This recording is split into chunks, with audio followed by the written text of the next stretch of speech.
गोविंद जी, बिहार से। राधे राधे जी। राधे राधे महाराज जी।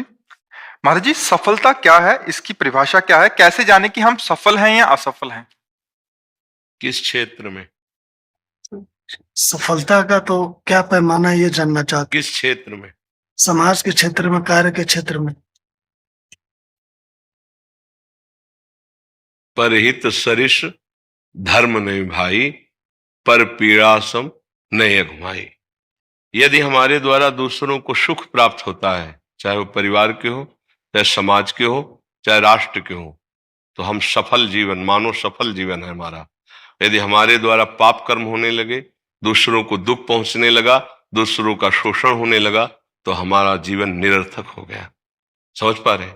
अब दूसरों को सुख देने की योग्यता आनी चाहिए, अंदर क्षमता आनी चाहिए। जो हमारा अपमान करे, जो हमारी निंदा करे, हम उसको भी सुख दे सकें, इतनी हम में क्षमता हुई, मानव जीवन की सफलता है। वो क्षमता आती भगवान के आश्रय और भजन से। लौकिक और पारलौकिक दोनों उन्नति चाहने के लिए बुद्धि शुद्ध होनी चाहिए, और बुद्धि शुद्ध होती है भगवान के चिंतन से, भगवान के नाम जप से। अशुद्ध बुद्धि वाला भले वो धर्म का नाटक करे, वो केवल अपनी वासनाओं का पोषण ही करता है। किसी से भी मिलेगा, उससे क्या लाभ ले लें यही बात सोचेगा, उससे क्या सुख ले लें यही। और जिसकी ये बुद्धि है वो सुसुख वांछा है। सुसुख वांछा वाला कभी समाज का कल्याण नहीं कर सकता, कभी समाज को सुख प्रदान नहीं कर सकता। वो जीवन की सफलता नहीं, वो निरर्थकता है।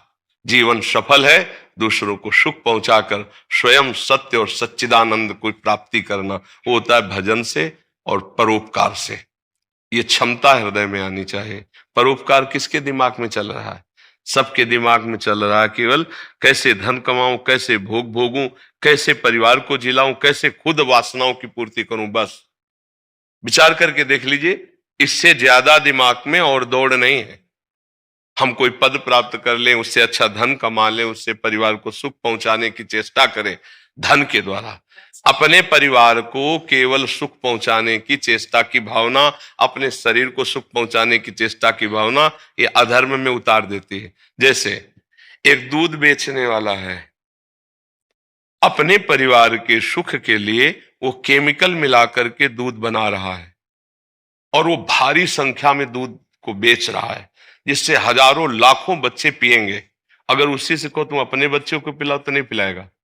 अब वो केवल अर्थ की प्रधानता के लिए जानबूझकर ऐसा आहार बेच रहा है जिससे कैंसर की वृद्धि हो, जिससे आंतें खराब हो, जिससे शरीर अस्वस्थ हो।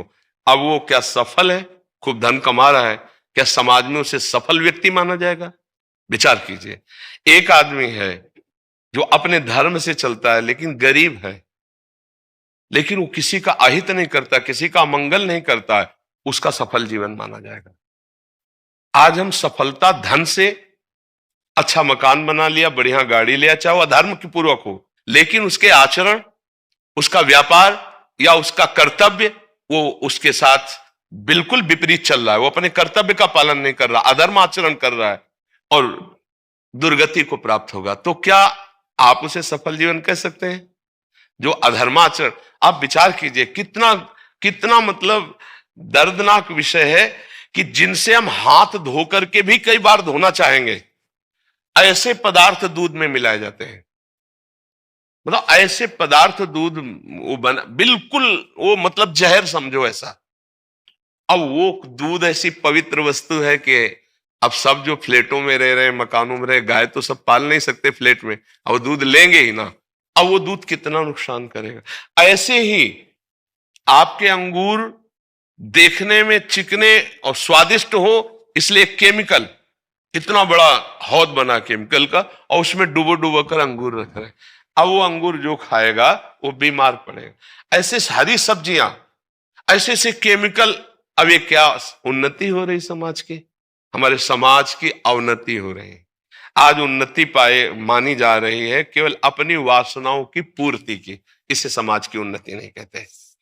धन दे करके किसी भी प्रकार से पद में पहुंच जाना और पद का दुरुपयोग कर देना, इसे उन्नति नहीं कहते हैं। धर्म पूर्वक दूसरों का सुख देखते हुए जो चलता है उसे उन्नति कहते। पर इस उन्नति को संसार नहीं मानता, इस उन्नति को भगवान और भगवान के निज जन मानते हैं। तो ऐसी उन्नति कौन चाहता है? ऐसा लाखों में कोई एक होगा कि नहीं साहब, आप चाहे जितना धन दें, हम जानते हैं कि ये दोषी तो इसको दंड दे के रहेंगे और ये निर्दोष है इसको छोड़ के रहेंगे। ऐसा नहीं होता, कोई बिरला ही ऐसा लाखों में कोई मिलेगा, नहीं तो सब। तो ये संसार की उन्नति, प्रधान धन बुद्धि सुख बुद्धि, उसे उन्नति नहीं कहते। वो एक दिन इतना बुरी तरह नष्ट होगा, उजड़ेगा कि उसके मतलब रोने वाला कोई नहीं बचेगा। आप ये भी समझ लो, अधर्मी का विनाश ही होता है और उन्नतिशील धर्मात्मा आदमी दीपक की तरह जलेगा, लेकिन बहुत काल तक जलता रहेगा। आप कौन सी उन्नति मानेंगे, जो हाइलोजन की तरह जले और फ्यूज हो जाए, या दीपक की तरह बहुत काल तक जलता रहे और दूसरों का मंगल करे? दीपक वाला है। हाँ, इसी उन्नति की तरफ बढ़ना चाहिए और इसी उन्नति को बढ़ाने के लिए ये प्रवचन होता है, ये शास्त्र है। जो संत जन वास्तविक भगवान के मार्ग में, वो इसी बात को समझाना चाहते हैं। महर्षि, जैसे आपने बोला ना कि जो धर्मशील व्यक्ति होता है कि दीपक की तरह चलता है, बट क्या आजकल सबको जल्दी जल्दी चाहिए महाराज जी। आप बिल्कुल सही बात कहे महाराज जी कि जल्दी जल्दी चाहिए, और धन और सफल मतलब बड़ा आदमी, गाड़ी तो और जल्दी नष्ट भी हो जाएगा ना, जल्दी जल्दी बढ़ाओ, जल्दी जल्दी नष्ट भी हो जाएगा ना। तो नष्ट भी, अगर आपको ये परिणाम लग रहा है, जो बहुत जल्दी धनी बनना चाहता है बहुत गंदे कामों में उतर जाता है। हाँ, मतलब आप जितने भी गंदे कामों में हिम्मत होती उतरने की, वो बहुत जल्दी धनी बनने के लिए होती। अब उससे फिर उसका विनाश भी होता है, नाश भी होता है। एक बार सफल, दो बार सफल, तीन बार सफल, तुम्हारा उत्साह बढ़ता चला जाएगा और चौथी बार ऐसा फंसा दिया जाएगा कि मिट्टिया मेट हो जाएगा, नहीं हो जाएगा। आप खूब समाचारों में सुन रहे हैं कि बड़े बड़े जिनके पीछे सैकड़ों गाड़ियां चलती थी, मिट्टी में मिल गए, उनके महल खंडहर पड़े हैं, जिनको वीडियो में दिखाया जाता है कि अमुक का ये मकान है। इससे शिक्षा लेनी चाहिए, थोड़ा धर्म से चलो, दूसरों का खून मत बहाओ, दूसरों का खून मत जलाओ। ऐसा मत करो कि वो गरीब है, असमर्थ है, तो आ भर करके तुम्हारी तरफ देके मिट जाएगा आदमी, मिट जाए। ऐसा ना समझो कि कोई देखने वाला नहीं, ईश्वर है। ऐसी जगह मारा जाता है कि रोने को नहीं मिलता है। याद रखना, अधर्मी को ऐसी जगह पिटाई होती है कि उसको फिर आंसू पोंछने वाला नहीं होता है। ये पक्की बात बच्चा, आज नहीं तो कल जो चमके हैं अधर्म से, वो ऐसा बुझेंगे कि देख लो। देखा है, हाँ देखा है बच्चा, ये हमने जीवन में कई देखा है और आप लोग भी इस विषय को देख रहे हैं। तो हमारी प्रार्थना है कि उन्नति, धर्मशील धर्म युक्त जीवन, उसको उन्नति मानो। बहुत जल्दी धनी बनने के लिए पाप कर्म मत करो, नहीं तो नष्ट हो जाओगे, बहुत जल्दी नष्ट हो जाओगे। इसलिए बहुत कठिन बच्चा उन्नति का स्वरूप है। बस एक चौपाई में जो हमने कहा, परहित सरिस धर्म नहीं भाई और पर पीड़ासम नहीं अगमाई। अगर हम दूसरों को सुख पहुंचाने वाला स्वभाव बना ले तो इससे बड़ा कोई जीवन की सफलता। कभी भूखे को भोजन पवा दो, कभी बीमार को औषधि, कभी बूढ़े की सेवा कर दो, फिर देखो तुम्हें लगेगा मेरा जीवन सफल हो गया। आजकल माता पिता को धक्का मार के बाहर बेटे निकाल दे रहे हैं। अगर धर्म की कमाई होती तो झुक के पैर छूता बेटा, अधर्म की कमाई तो बेटे की बुद्धि को भ्रष्ट कर दिया तो घर से निकाल दिया। ये भी बात समझ लो, उसमें बेटे का ही पूरा दोष ले, उसमें बाप का भी दोष है। हाँ, इतना रजोगुणी बना दिया उसको कि धक्का मार के निकाल दिया। अगर सतोगुणी बनाते, रोज शिक्षा देते, पर सतोगुण हो ना दिमाग में, क्योंकि धन की प्रधानता रखने वाला सतोगुण कैसे धारण कर सकता है। इसलिए हमें लगता है बच्चा, उन्नति धन की नहीं धर्म की है। धर्म से जो चले, ऐसे भी पुत्र है माता पिता के लिए प्राण दे देंगे, ऐसे भी पुत्र है, और ऐसे पुत्र है कि माता पिता के प्राण ले रहे हैं, ये भी देख लो। और कितना छल कपट है। सच्ची बात सुनो, आज पति पत्नी में विश्वास नहीं रहेगा। जहां एक प्राण कहा जाता था, अर्धांगिनी कहा जाता था, पति पत्नी को एक अंग माना जाता, वहां विश्वास नहीं रह गया। माता पिता पुत्र हर संबंध धोखा नहीं हो रहे, देख लो। हाँ, जीवन का बड़ा विचित्र है। इसीलिए बच्चा, उन्नति धर्म, अधर्म नहीं, अधर्म उन्नति नहीं तो ऐसी बुद्धि हो जाती है जी। गरिमा सिंह जी, लखनऊ से। राधा वल्लभ श्री हरिवंश। महाराज जी, रामचरितमानस की एक चौपाई में लिखा है, कह मुनीस हिमवंत सुनु, जही विधि लिखा लिलार, देव दनुज नर नाग मुनि कोउ न मेटत हार।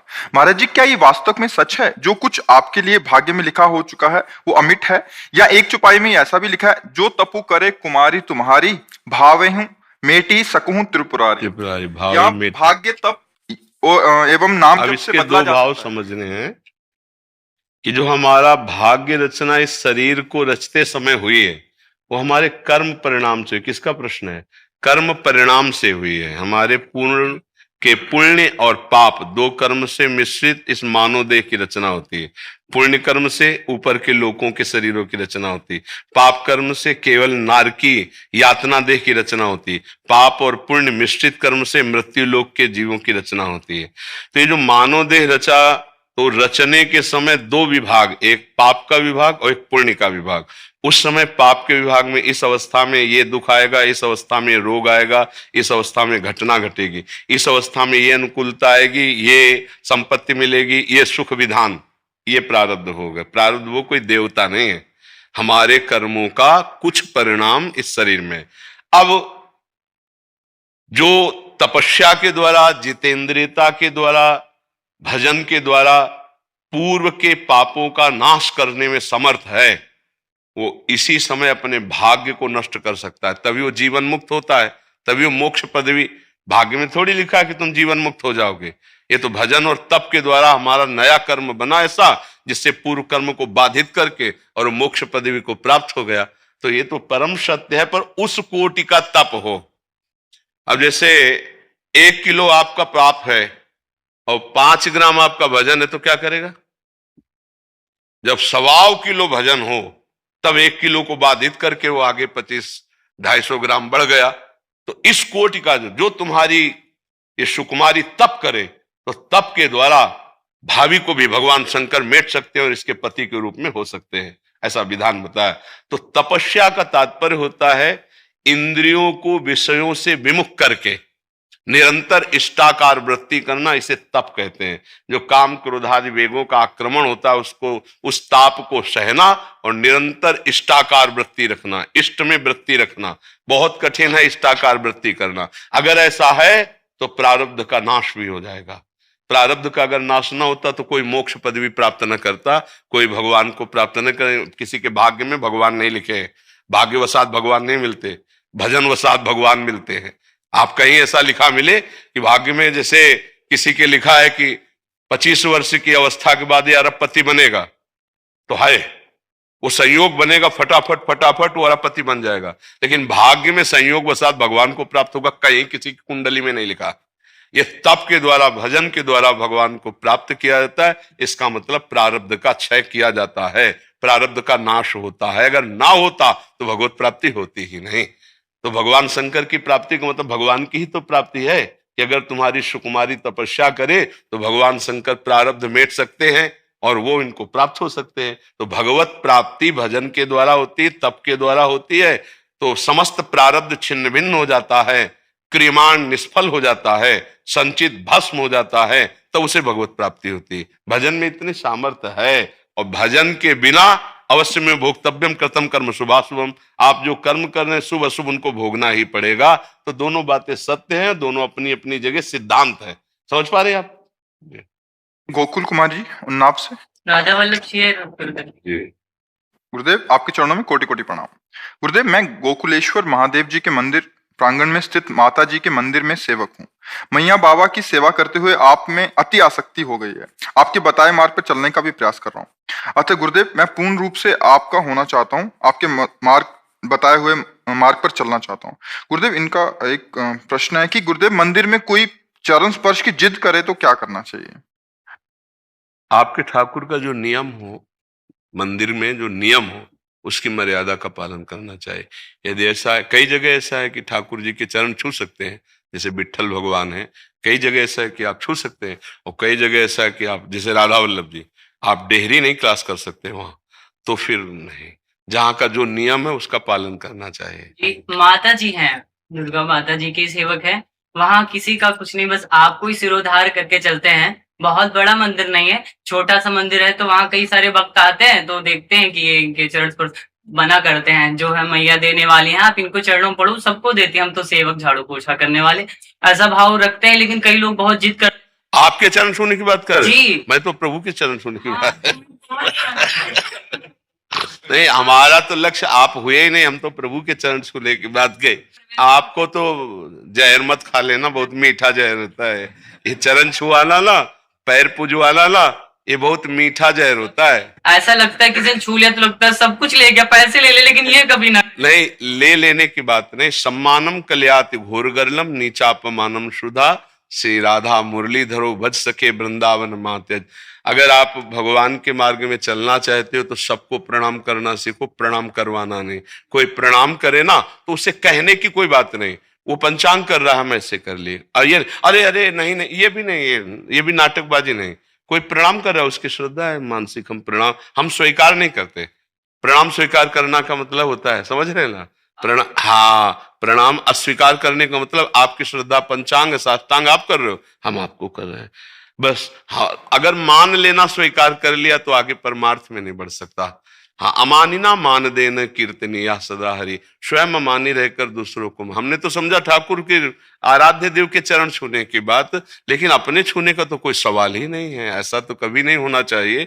अपने को सदैव अधम नीच मानना चाहिए। जो दूसरे प्रणाम करते हैं उनके भाव को प्रणाम करना चाहिए कि तुम्हारे कितने अच्छे भाव हैं, हम प्रणाम करते हैं, पर मैं प्रणाम योग्य नहीं हूं। प्रणाम योग्य आराध्य देव या हृदय में बैठे हुए भगवान, जैसे अपने लोगों को कोई प्रणाम करता है लक्ष्य करके, तो हम अपने गुरु को देखते हैं कि ये गुरु का दिया हुआ प्रसाद है, उसी को प्रणाम कर रहे हैं। हम तो अधम निमित्त मात्र हैं, प्रणाम तो इष्ट और गुरुदेव को हो रहा है। ये तिलक, ये कंठी, ये वेश गुरुदेव ने दिया है। अब ये उतर जा पैंट शर्ट पर, कोई प्रणाम करेगा क्या? तो इसी को तो प्रणाम कर रहे हैं। अच्छा, जो सद्गुण है वो गुरु प्रदत्त है, जो मंत्र है उपासना वो गुरु का है। तो हमारे पास तो सब कुछ गुरु का है, तो जो कुछ प्रणाम जा रहा है वो गुरुदेव को जा रहा है। अपने लोग तो केवल निमित्त मात्र हैं, ऐसा भाव रखा जाता है जी।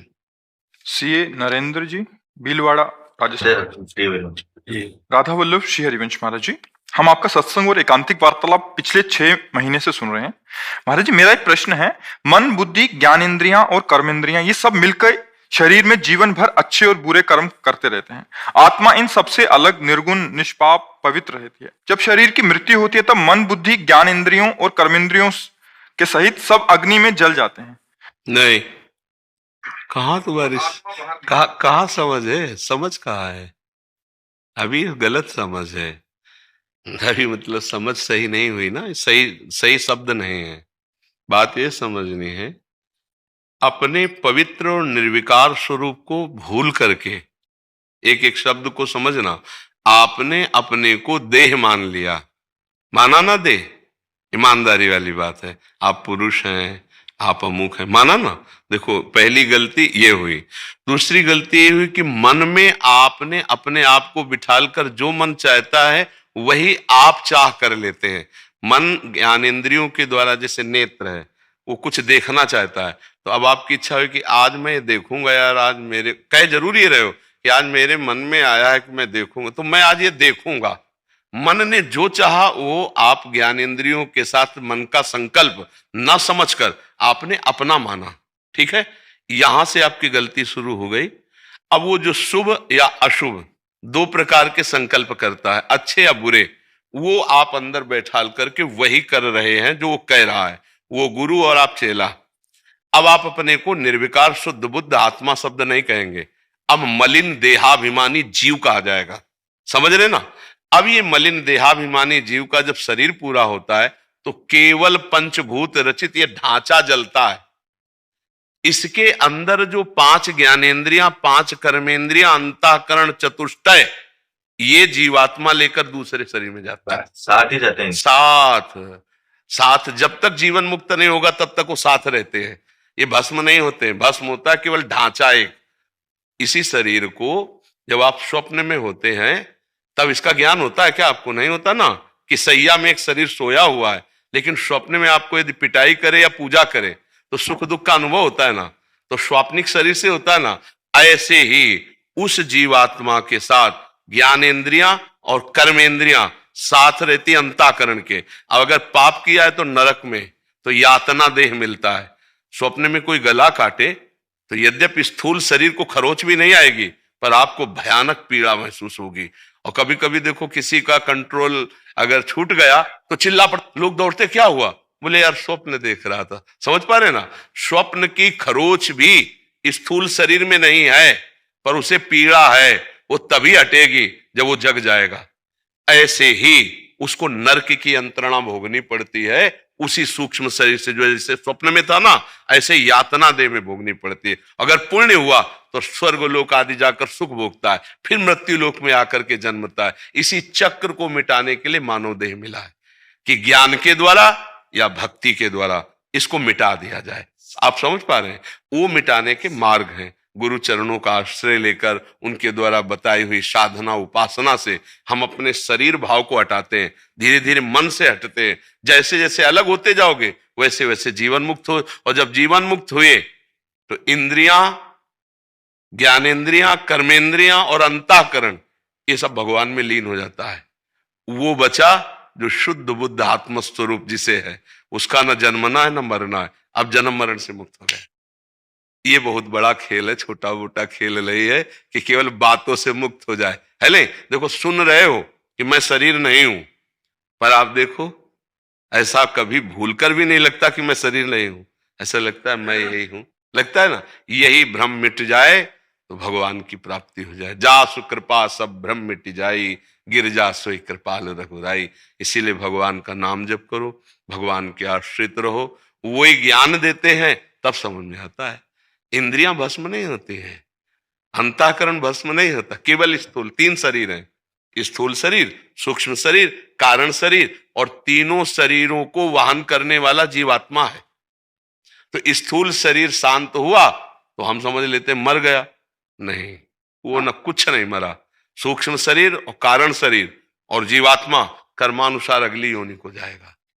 फिर वर्दी ऊपर की बदल जाएगी, सुअर बन सकता है, कुत्ता बन सकता है, गधा बन सकता है, ऊपरी ढांचा, आंतरिक माल पूरा वही है। समझ पा रहे हैं आप?